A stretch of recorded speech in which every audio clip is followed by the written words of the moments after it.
nho cái tập không về tự đó vậy.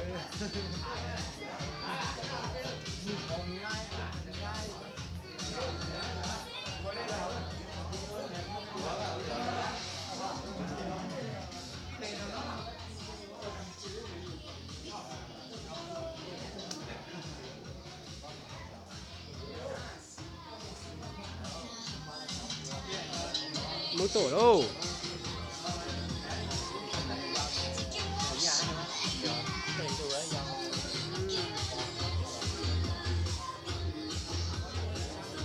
Cho con trái tổ quá.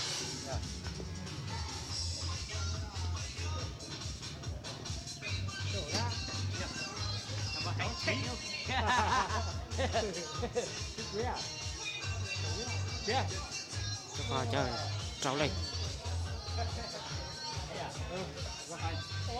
Đúng phải đi nói kia mới đúng. Ơi, tổ là. Rất là chưa.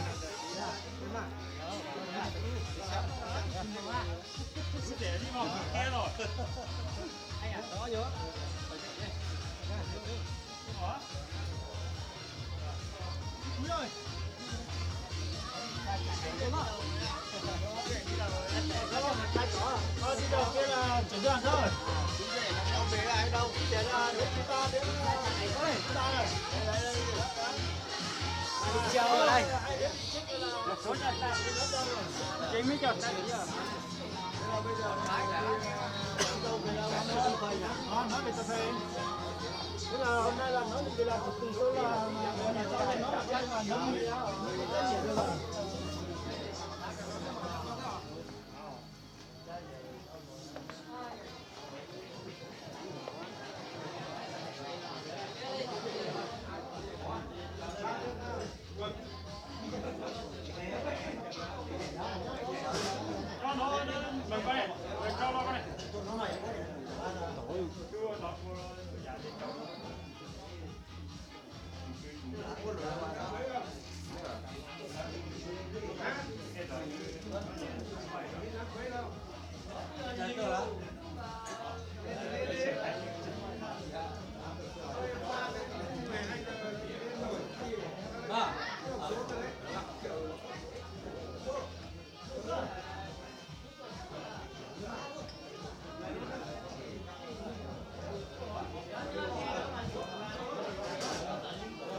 Quả.